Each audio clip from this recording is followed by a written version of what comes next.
আমার মা 6টা বছর বড় কষ্ট করে লালন পালন করেছেন রে বাবা, একবারও আপনি দেখতেও আসেননি। আমার মা আমাকে লালন পালন করতে গিয়ে দুধ দিতে পারে নাই। আমার মুখে দুধ না দিতে পারিয়া মা পাগলনির মতো একবার সফা পাহাড়ে দৌড়ায়, একবার মারোয়া পাহাড়ে দৌড়ায়। আমার মা পাগলনির মতো একবার যায় মায়ের জিব্বা আমার মুখে ঢুকায় দিছে, দেখে পানিও জিব্বায় নাই। এত কষ্ট করে আমার মা আমাকে লালন পালন করেছে রে বাবা। আমার মা তো জানেন আপনি আমাকে জবাই করার জন্য নিয়ে আসছেন, বলেন নাই কোনো আফসোস নাই, তবে আপনি আমাকে ছেড়ে দিয়া জবাই করে যখন বাড়ি যাবে, আমার মা দক্ষিণী যদি দেখে ইসমাইল আমি আপনার সাথে নাই, আমার মা বিরহের কান্না শুরু করবে।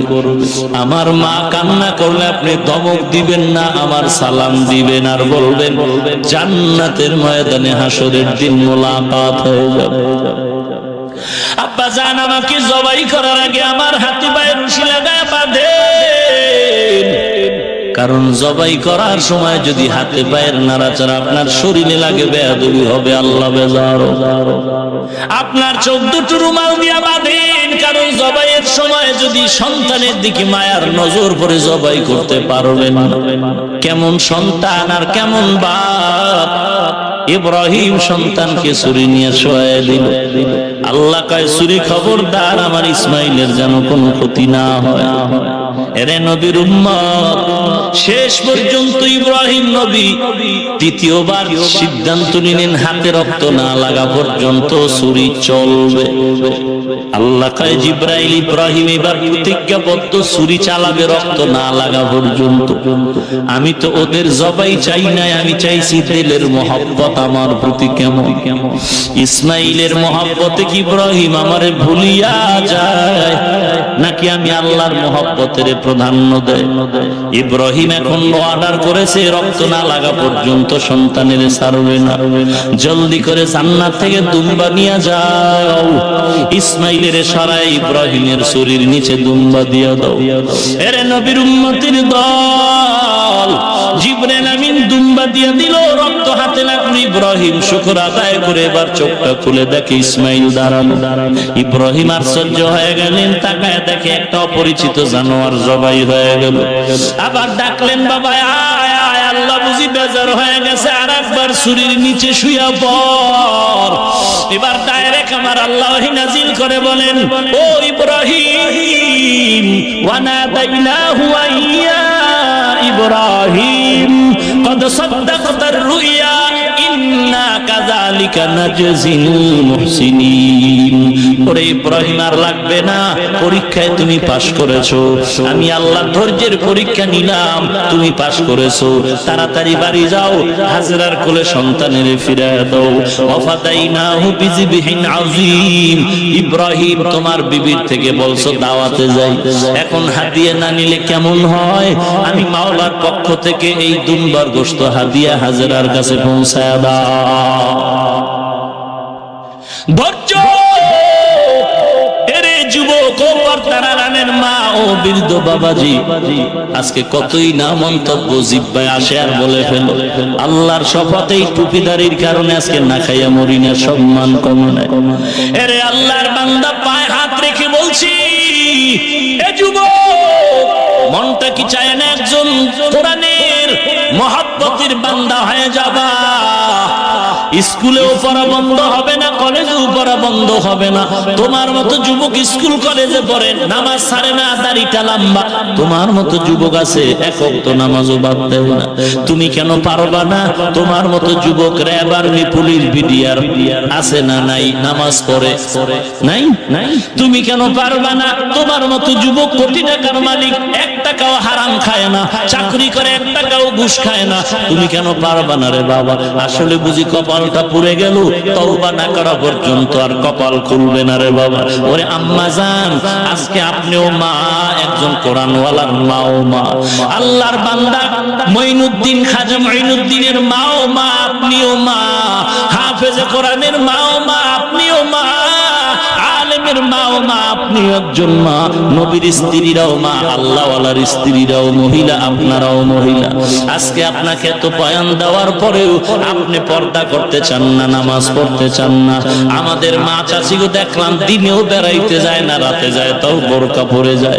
আর আপনার মার্কেটে না যাইলে ভালো লাগে না, সন্তান গর্ভে ধারণ করে আজকে নাচ গান দেখেন, যে কারণে সন্তানের চরিত্র আর সংশোধন করা অসম্ভব হয়। এরে আম্মা জান ও মুরব্বী, মনটা কি চায় না এমন এক সন্তানের আব্বা হয়ে মরবেন? আপনার সন্তান জানাজার ইমামতি করবে, আপনার কবরে গিয়া সন্তান কোরআন পড়ে দোয়া করবে। হেদায়েতের মালিক আল্লাহ, ইজ্জতের মালিক আল্লাহ, চাকরির মালিক আল্লাহ, রিজিকের মালিক আল্লাহ। এত ভয় কেন রে বাবা? আজকে অনেকে মনে করে গরিবের ছেলে মেয়েরা বুঝি কোরআন পড়বে। আসেন আমাদের ঢাকায় দেখেন, র্যাবের ছেলে কোরআনের হাফেজ, এসপি সাহেবের ছেলে কোরআনের হাফেজ, ডিসি সাহেবের ছেলে কোরআনের হাফেজ, র্যাব আর্মির ছেলে কোরআন পড়ে। কি ব্যাপার এসপি সাহেব কিসের অভাবে ছেলেরে কোরআন পড়াচ্ছে? বলে কোনো অভাব নাই, যত টাকা বাড়ি গাড়ি করেছি এগুলো শেষ করার জন্য 10টা সন্তানও যদি খায় শেষ হবে না। আমার 100 বছরের কামাই হয়ে গেল, এখন আমার ছেলের আমার ডিগ্রি নিয়ে 5 লাখ টাকার বেতন নেওয়ার শখ নাই। আছে একটা অন্তরে দুর্বলতা, কয়েক মাস আগে আমার বাবা ইন্তেকাল হয়ে গেল, কবরের সামনে গিয়ে বড় অসহায়ের মতো দাঁড়ায় রইলাম, কোরআন পড়া শিখতে পারি নাই। বাইরের ছাত্র দিয়া দোয়া করাইলাম, ওরা তো আর কান্নাকাটি করবে না, যেই কান্না আমি সন্তানের চোখে আসবে। চিন্তা ভাবনা করে সিদ্ধান্ত নিলাম, টাকা পয়সা বাড়ি গাড়ি সন্তানের হয়ে গেল, এখন আর চাকরি লাগবে না, আমার সন্তানের কোরআনের হাফেজ বানায় যাই। আমার দিলটা চায় আমার ছেলে আমার জানাজার ইমামতি করবে, আর ওই কবরের কিনারায় গিয়া কোরআন পড়ে পড়ে আমার জন্য দোয়া করবে। এরে আল্লাহর বান্দা, দুনিয়াটা কিছুই না রে বাবা, কয়দিন আর বাহাদুরি করবা?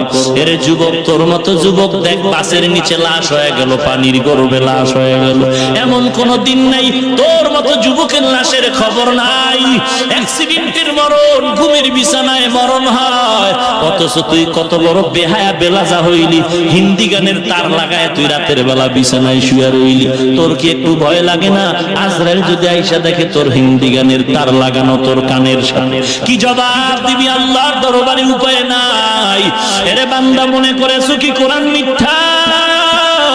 মনে করেছো জাহান্নামের আযাবের কথা মিথ্যা? একটু কোরআন পড়, মোবাইলটা খুলে খুলে সময় নষ্ট করিস না রে বাবা। পা দুটো আগায় দে, পায়ে ধরে বলি, ওরে মোবাইল দেখিয়ে তোর চোখ নষ্ট করিস না, করিস না। তোর চোখের পাওয়ার নাই, তোর খবর নাই। এই মোবাইলের কারণে তোর কিডনির উপর আঘাত, তুই জানো না? এই মোবাইলের গজবের কারণে তোর ব্রেনের উপর আঘাত, তোর খবর নাই। এই মোবাইল কারণে তোর চরিত্র ধ্বংস হয়ে গেল, তোর খবর নাই। আয়নার সামনে তাকায় দেখ, তোর চেহারার মধ্যে কোনো বরকতের ছাপ নাই।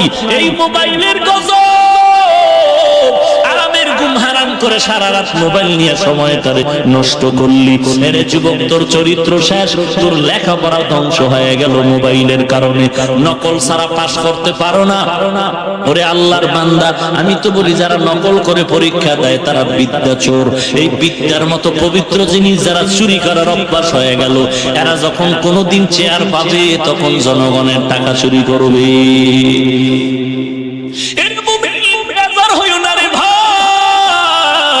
জাহান্নাম থেকে বাঁচাবার জন্য বলি, এরে আজকে দিনের বেলা সূর্যের গরম, রাতের বেলা সূর্য আছে নাকি? নাই নাই।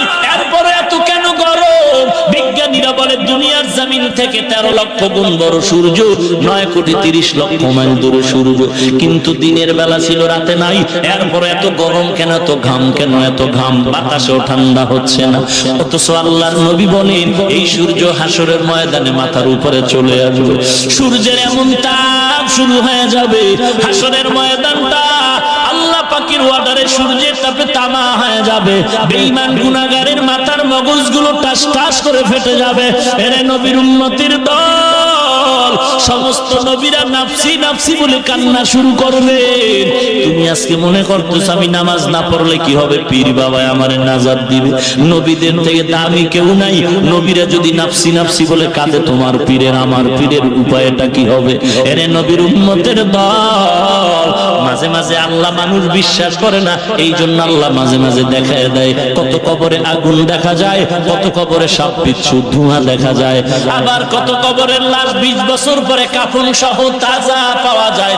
যত কবরের লাশ তাজা পাওয়া গেল, কাফন তাজা, সব নামাজির কবর। আর যত কবরে আযাব দেখা গেল, সব গুনাহগারের কবর। এর যুবক আল্লাহর বান্দা, তোমার মতো লক্ষ লক্ষ যুবক আজকে নামাজ পড়ে চাকরিও করে, আবার কত যুবক আইসা বলে হুজুর আজ জীবনে আমি গুনার কাছেও যাব না, আজকে হারাম লাইনে চাকরি করি, এখন দোয়া করেন হালাল ভাবে কোন রাস্তা যদি পাই চলে যাব। এর নবীর উম্মতের দল, হেদায়েতের মালিক আমার আল্লাহ। আল্লাহ যদি কপাল খুলে দেয়, ওমরের মতো বান্দারে তরবারি নিয়ে আসার পরেও হেদায়েত দিয়া দেয়। আর কপালটা যদি পুরিয়া যায়, মায়ার নবীর 13 বছরের বয়ান আবু জাহালের কপাল খুলে না, কালেমা পড়লো না। এর যুবক আল্লাহর গোলাম, খাঁটি আল্লাহওয়ালার পরামর্শ নিয়ে আমল ভালো করো, সহিভাবে কোরআন শিখো। এরে বান্দা, তুমি মা বাবার খেদমত করে দোয়া নাও। জীবনে কত অন্যায় করেছো, মা বাপ না জানলেও কিন্তু আল্লাহ পাক জানতেছেন। আল্লাহ বলে বান্দা তওবা কর। আজকে বাবারে এই টুপির কারণে কত গালি শুনতে হয়, এই দাড়ির কারণে কত গালি, গালির উপরে শোনার পরেও তো কোনোদিন টুপি ফালাইলাম না। কেউ যদি পৃথিবীর অর্ধেক দিয়া দেয় বলে হাফিজ ভাই দাড়িটা কাটবানি, বলবো জীবনটা নিয়ে যা, তারপর নবীর সুন্নাত তরিকা আঘাত করা যাবে না। অথচ তোমারে পায়ে ধইরা ধইরা কতভাবে বুঝাইলাম, এরপরও তোমার চুলগুলো কাটতে গিয়া তুমি ক্রিকেটারদের গোলাম হইয়া গেছো। আজকে নবীর জন্য কি একটু মায়া নাই? যেই নবী দিনের জন্য জীবনটা বিসর্জন দিয়েছে। এরে নবীর উম্মতের দল, একটা টাকাও তো আমাদের পকেটে কেউ দিয়া যায় না।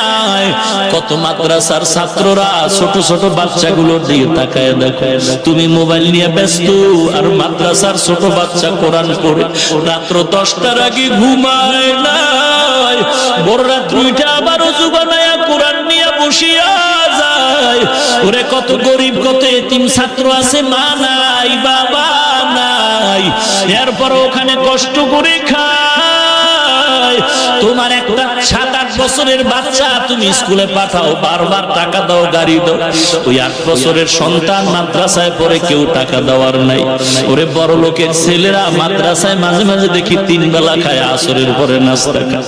গরিব ছেলেরা তাকায় তাকায় দেখে আমার বাবা নাই, আজকে আমাকে নাস্তা দেওয়ার টাকাও কেউ দেওয়ার নাই। এরপর মনে বেজার না, মাদ্রাসা ছাড়িয়া যায় না।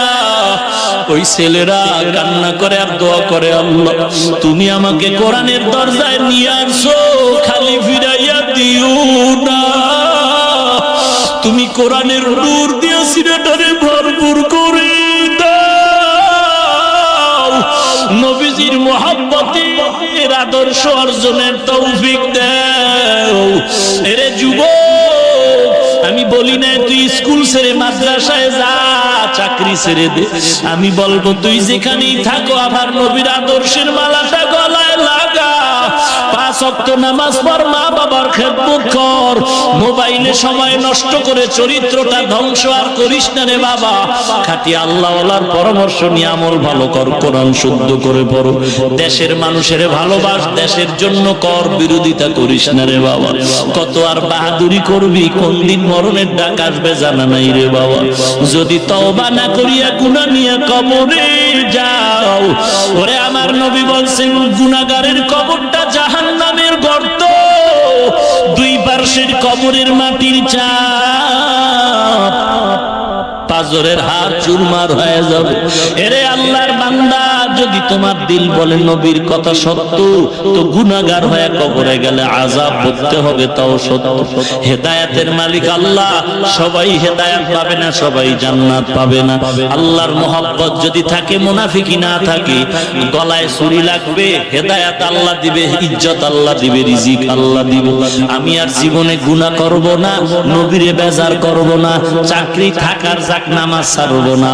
আল্লাহর মহব্বত যদি থাকে, মুনাফিকি যদি না থাকে, খাঁটি তওবার নিয়তে 2 হাত আল্লাহকে দেখায় দাও।